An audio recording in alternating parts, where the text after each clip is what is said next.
Hello listeners, welcome to సుమధుర audio stories. చందమామ కథలు. ముగ్గురు యక్షిణులు, 3 వరాలు. రామయ్య, రాజయ్యలు ఇరుగు పొరుగు ఇళ్లవాళ్ళు. రామయ్య ఉన్న పొలాన్ని వృద్ధి చేసుకొని పాత పెంకుటిల్లున్న చోట మిద్దె వేసుకొని పొదుపుగా కాపురం చేస్తున్నాడు. రాజయ్య లేనిపోని ఆడంబరాలకు పోయి ఉన్న పొలం అమ్ముకొని పాతకాలపు పెంకుటింట్లో అనారోగ్యంగా ఉండే తల్లితో, సాధించి పోసే పెళ్ళాంతో, ఊరి నిండా అప్పులతో సతమతం అవుతున్నాడు. రామయ్య పట్ల రాజయ్య ఇంటిల్లిపాది ఎంతో అసూయగా ఉండేవాళ్ళు. రామయ్య, రాజయ్యలిద్దరూ ప్రతి నెల పట్నం వెళ్ళి తమ పల్లెలో దొరకని సరుకులు కొనుక్కొని గోతాముల్లో వేసుకొని అడవిదారిన ఇంటికి తెచ్చుకునేవారు. ఆ రోజున కూడా వాళ్ళు సంతలో సరుకులు కొని గోతాములు నెత్తిన పెట్టుకొని తిరుగు ప్రయాణమయ్యారు. దారిలో రామయ్య ఆ మాట ఈ మాట మాట్లాడుతూ, మన దేశపు రాణిగారు హఠాత్తుగా పోవడంతో రాజుగారు పుట్టెడు దుఃఖంలో ఉన్నారు. ఇటువంటి సమయంలో పొరుగురాజు యుద్ధం ప్రకటించాడు. మనం యుద్ధంలో ఓడిపోతామేమో అని బెంగగా ఉంది అన్నాడు. అందుకు రాజయ్య నవ్వి, రాజధాని నగరంలో సింహాసనం మీద ఎవరుంటే మనకేం? మనకు ఈ నెలసరి సంత ప్రయాణాలు, అడవిదారి గోతామూతలు తప్పవు కదా అన్నాడు.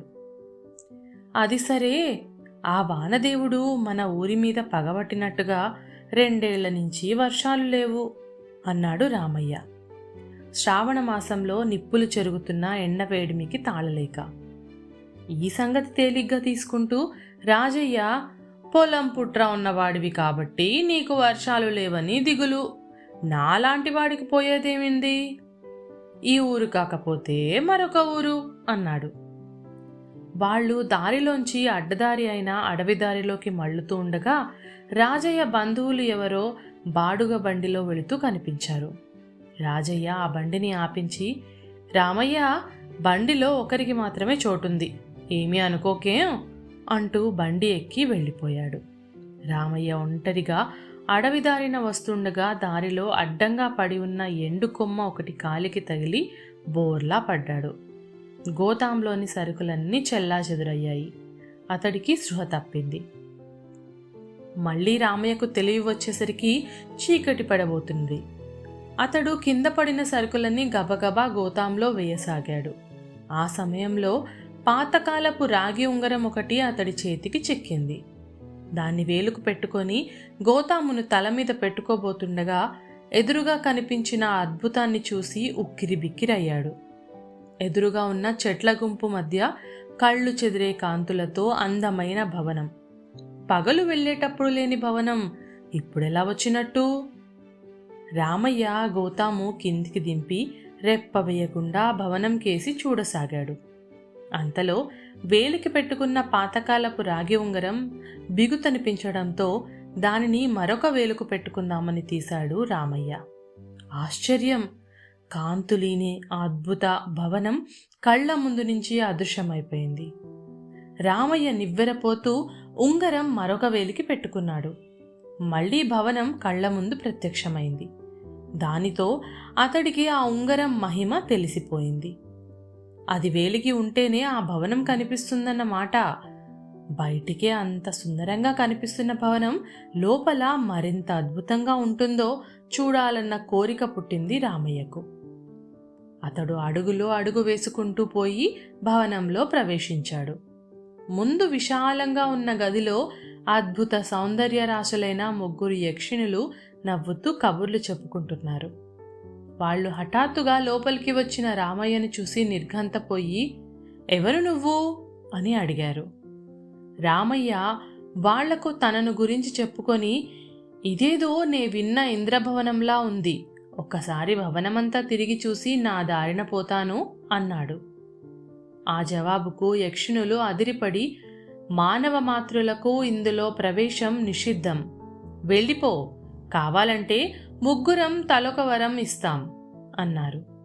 ఈ భాగ్యానికి వరాలు దేనికి తల్లి, నేను వెళ్ళిపోతాను అంటూ వెనుదిరిగాడు రామయ్య. ఆగు, నీకు వరాలు పుచ్చుకోవడానికి ఇష్టం లేకపోయినా మాకు ఇవ్వాలన్న కోరిక కలిగింది. మా పేర్లు ఉదయ, సంధ్య, నిషి. ఒక్కొక్క వరం కోరుకునేటప్పుడు ఒక్కొక్కరి పేరు 7 సార్లు స్మరించు అన్నారు యక్షిణులు. రామయ్య ఉదయ అనే యక్షిని పేరు 7 సార్లు స్మరించి, మా దేశం మీదకి దండెత్తిన పొరుగురాజు మనసు మార్చుకొని వెనుదిరిగిపోవాలి అని కోరాడు. నీ దేశభక్తి బహుదొడ్డది అని మెచ్చుకుంది ఉదయ. ఈసారి రామయ్య సంధ్య పేరు 7 సార్లు స్మరించి, మా ఊరు అతివృష్టి అనావృష్టి లాంటివి లేకుండా కలకాలం పచ్చగా ఉండాలి అని కోరుకున్నాడు. పుట్టిన గడ్డ మీద నీకున్న ప్రేమ అమోఘం అన్నది సంధ్య. రామయ్య కొద్దిసేపు ఆలోచించి, మా ఇంటిల్లిపాది ఉన్నంతలో తృప్తిగా సంతోషంగా ఉండాలి అన్నాడు. చాలా గొప్ప వరం కోరావు. మనిషికి సంతోషం సగం బలం అంటారు. మరే వరం కోరినా ఇంతటి సంతోషం మీకు దక్కదు. ఇంతకన్నా మంచి వరం కోరలేదే అనే బాధ జీవితాంతం మీ ఇంటి వాళ్ళందరినీ దుఃఖించేలాగా చేస్తుంది అన్నది నిషి. రామయ్య యక్షిణులకు నమస్కరించి తన ఊరుకు తిరుగు ప్రయాణం అయ్యాడు. అతను ఇల్లు చేరేసరికి తెల్లవార వస్తోంది. గుమ్మంలో ఎదురైన రామయ్య భార్య, ఈ శుభవార్త విన్నారా? పొరుగురాజు యుద్ధ ప్రయత్నం విరమించుకొని రాజుగారికి క్షమాపణలు చెప్పుకున్నారట అన్నది ఆనందంగా. ఆమె ఆ మాట పూర్తి చేసేలోపే హఠాత్తుగా మేఘాలు కమ్ముకొని కుండపోతగా వర్షం కురిసింది. దానితో రామయ్యకు యక్షిణుల వరాలు ఫలించిన సంగతి అర్థమైపోయింది. అతడు భార్యకు తన వేలికి ఉన్న ఉంగరం తీసి చూపించి జరిగిందంతా చెప్పాడు. ఆమె ఉంగరాన్ని కళ్ళకద్దుకొని పూజా గదిలో భద్రంగా దాచింది. అయితే రామయ్య క్రితం రాత్రే ఎందుకు తిరిగి రాలేదో తెలుసుకుందామని వచ్చిన రాజయ్య కిటికీలోంచి ఆ భార్యాభర్తల సంభాషణ అంతా విన్నాడు. అతడు వెంటనే ఇంటికి తిరిగి వెళ్ళి భార్యకు జరిగింది చెప్పి, నువ్వు తక్షణం వెళ్ళి ఏదో విధంగా ఆ మహిమగల ఉంగరం పట్టుకురా. నేను ఆ 3 యక్షిణుల నుంచి 3 వరాలు సంపాదించుకు వస్తాను అన్నాడు ఉత్సాహంగా. ఒరే, అందులో ఒక వరం నాకివ్వు, నేను కోరుకుంటాను అన్నది రాజయ్య తల్లి. ఆమె చాలా కాలంగా అనారోగ్యంతో బాధపడుతోంది. ఒక వరం నేను కోరుకుంటాను అన్నది రాజయ్య భార్య అత్తకు పోటీగా. సరే, 3 వరాలు 3 పంచుకుందాం. ముందు నువ్వు వెళ్ళి ఆ ఉంగరం తస్కరించుకురా అంటూ రాజయ్య భార్యను తొందర పెట్టాడు కోపంగా. ఆ సమయంలో రామయ్య పెరట్లో స్నానం చేస్తున్నాడు. ఆయన భార్య వంటగదిలో ఉంది. రాజయ్య భార్య పెరట్లో 4 మందార పువ్వులు కోసుకొని, వదినా, శుక్రవారం కదా, లక్ష్మీ పూజకు పూలు తెచ్చాను అంటూ ముందు గదిలో నుంచి కేక వేసింది. దేవుడి గదిలో పెట్టి వెళ్ళు వదినా అన్నది వంట పనిలో ఉన్న రామయ్య భార్య. రాజయ్య భార్య పువ్వులు దేవుడి గదిలో పెట్టి అక్కడ ఉన్న రాగి ఉంగరాన్ని కొంగుకు ముడివేసుకొని తన ఇంటికి వెళ్ళిపోయింది. ఆ ఉంగరం తీసుకొని రాజయ్య అప్పటికప్పుడు అడవి చేరి ఉంగరాన్ని వేలికి పెట్టుకొని యక్షిణుల భవనంలోకి ప్రవేశించాడు. రాజయ్యను చూసి యక్షిణులు నివ్వెరపోయి, ఎవరు నువ్వు, ఇక్కడికెందుకొచ్చావు అని గద్దిస్తూ అడిగారు. 3 వరాల కోసం వచ్చాను అన్నాడు రాజయ్య తొణక్కుండా. యక్షిణులు తమలో తాము కూడబలుక్కొని, నీకు వరాలిస్తాం, అయితే ఆ రాగి ఉంగరం మాకిచ్చేయాలి అన్నారు. అలాగే ఇస్తాను, అయితే వరాలు నేనిక్కడ కోరను.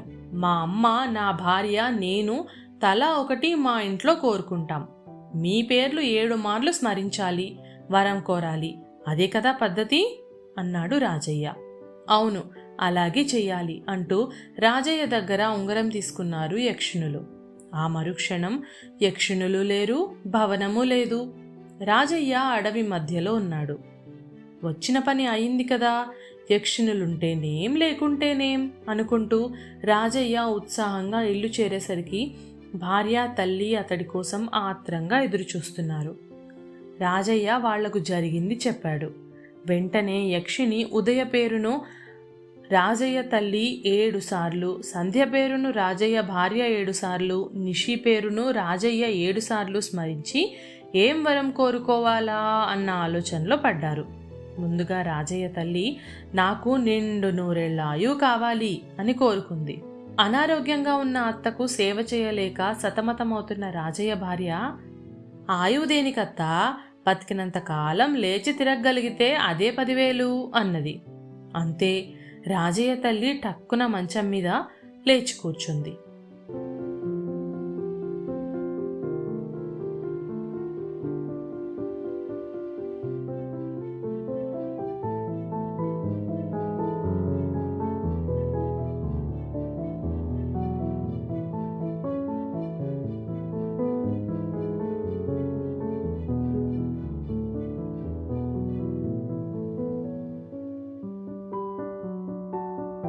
"రా" అన్నాడు. రాజయ్య మాటలు ముగించగానే టపటపమంటూ అతడి ఇంటి పెంకులు రాలిపడడం ఆరంభమైంది. ఇల్లు అటూ ఇటూ ఊగిపోతుండడంతో ఎక్కడ కూలి నెత్తిన పడుతుందో అని ముగ్గురు ప్రాణాలు అరచేత పెట్టుకొని వీధిలోకి పరిగెట్టారు. చూస్తుండగానే దభీమంటూ ఆ పాతకాలపు పూరిల్లు కూలిపోయింది. ఆ వెంటనే ఆశ్చర్యంగా రామయ్య డాబా ఇల్లు 5 అంతస్తుల భవనంగా మారిపోయింది. అతడి ఇంటి నిండా నగలు, నాణ్యాలు. ఎంత నిగ్రహించుకుందామనుకున్నా రామయ్య భార్య ఏడుపు ఆగడం లేదు. చిరాకు కొద్దీ తను మాట్లాడిన మాటలు తనకు బెడిసి కొట్టినా రామయ్య పాలిట వరాలుగా మారినట్లు గ్రహించి రాజయ్య దిగాలు పడిపోయాడు. ఆ తర్వాత రాజయ్య ఇక ఆ ఊళ్ళో ఉండడానికి మొహం చెల్లక అప్పటికప్పుడే ఏడుపు కొట్టు